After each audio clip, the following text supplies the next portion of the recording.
there are many ways of sampling in Ableton Live, and we are going to just take a look at perhaps just one today that is called that consists of using a device in Ableton Live that is called Simpler. Yes. So the first thing you do is you type Simpler into the browser, and under all results you'll find the Simpler, or you could find it where it is, which is under Instruments. Here we have the device Simpler. Yes. So once you have that, you already know you can either drag it to a MIDI track or to an empty space. Certainly not to an audio track, because this is not an audio device. It's an instrument. Yes. It's in Ableton Live we divide we categorize the devices in three possibilities. They're either instruments, yes, and instruments receive MIDI and make sound out of it. And then we also have audio devices, which are things like effects, yes, for example, a distortion effect. We haven't seen these yet, but an audio device receives audio and outputs audio as well. And then we also have MIDI devices, which we haven't seen yet, which receive MIDI and output MIDI. But this is an instrument device, yes. And instrument devices go in MIDI tracks, yes, because they receive MIDI. I guess we have two types of tracks.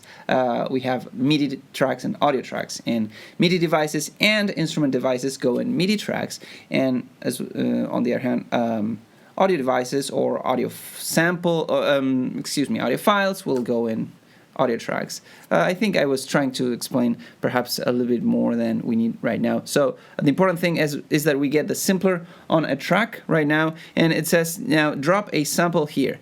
So now you need to have a sample to drop, or something that you've recorded yourself or that you found somewhere else.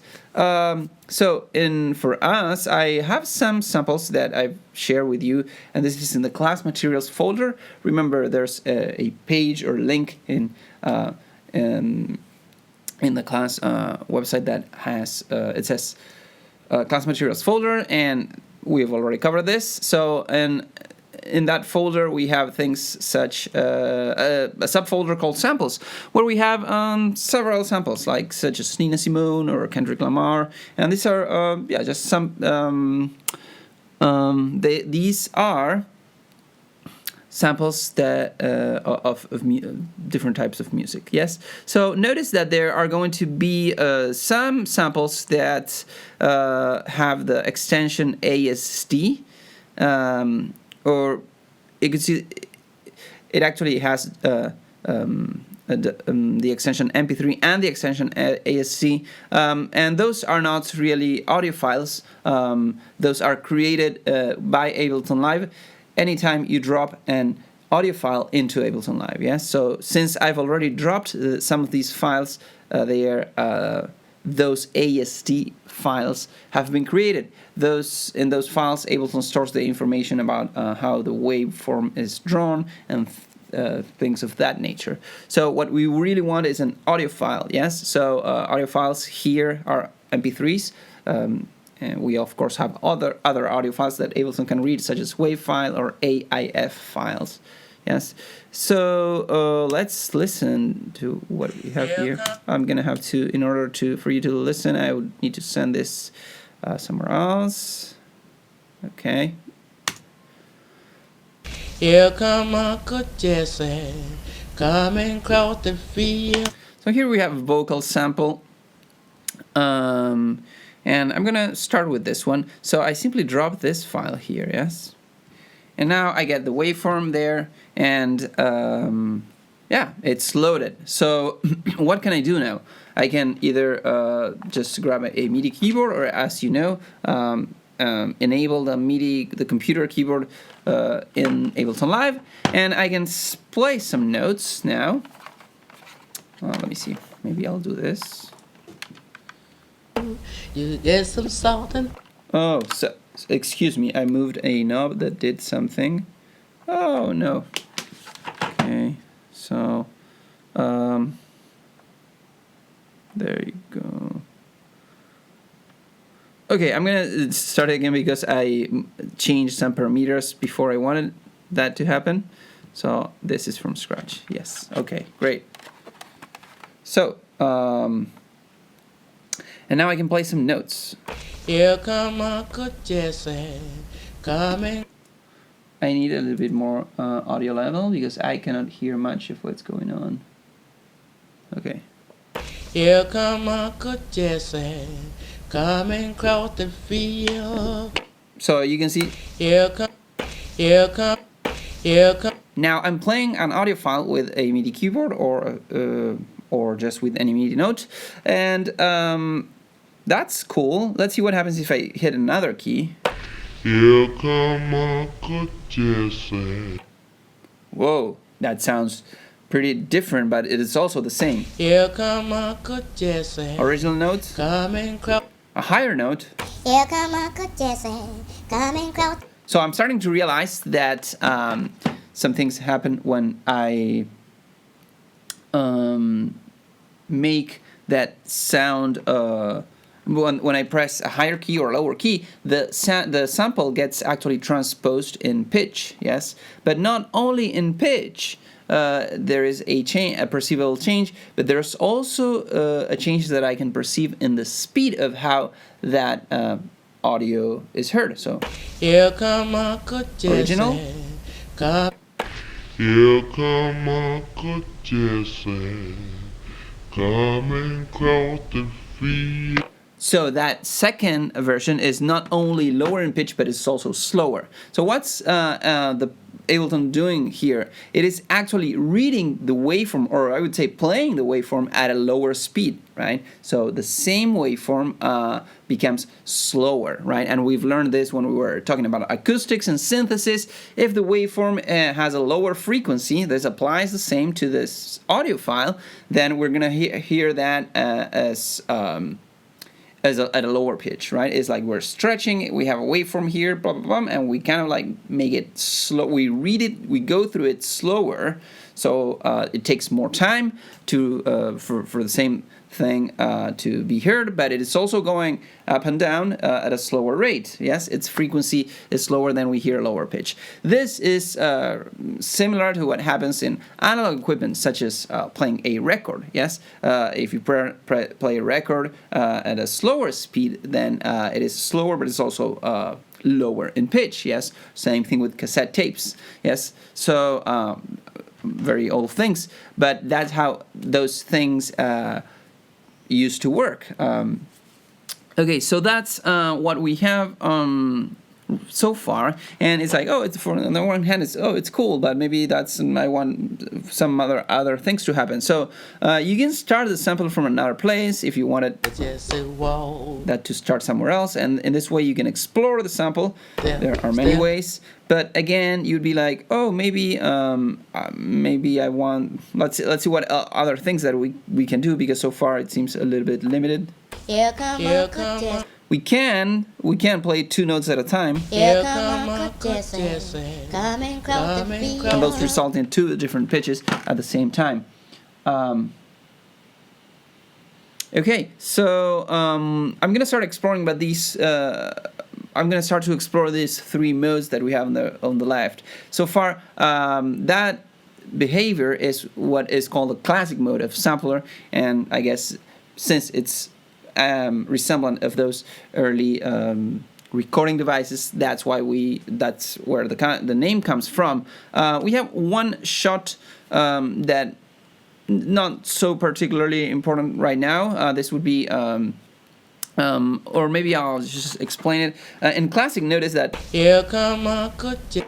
when I release the note, now the audio file stops. Yes, so for some things I would want that. For some other things, such as, let's say I have a percussion sample, a cymbal, right? It has a decay in sound, and perhaps I wouldn't want perhaps I would want that decay to be played every time that I play the note, even if I play it as a short note. So that's what one shot is. Certainly not so good for this type of sample. Here come Uncle Jesse. Notice that I played that note and then I release, but it continues playing. Yes. So this is going to be very long, so I'm going to turn off this device. You can always turn devices off with this button right here, and then turn it back on, so it resets. And then the third mode, I guess in trigger we have, in one shot, that happened, that I started the file, and then it doesn't start, it doesn't stop. On the other hand, I can instead choose gate.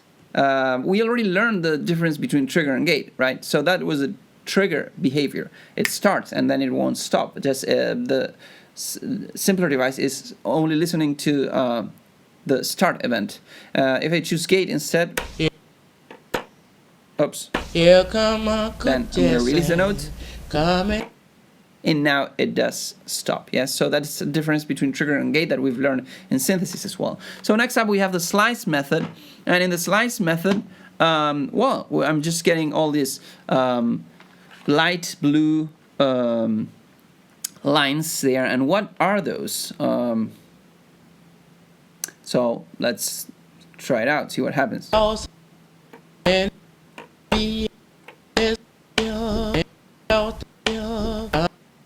So now it looks, I'm going to make it a little bit of more zooming in here. And I'm going to go an octave down.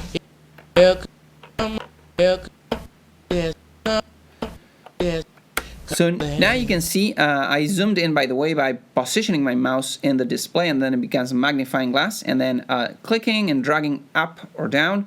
And you notice that all this light blue lines reflect what Ableton calls the slices, yes? So different moments in this sound waveform that I can trigger now with the different keys in my keyboard, yes? So now if before in classic mode the keys changed both the pitch and the speed of the sample, but it was always starting from the beginning.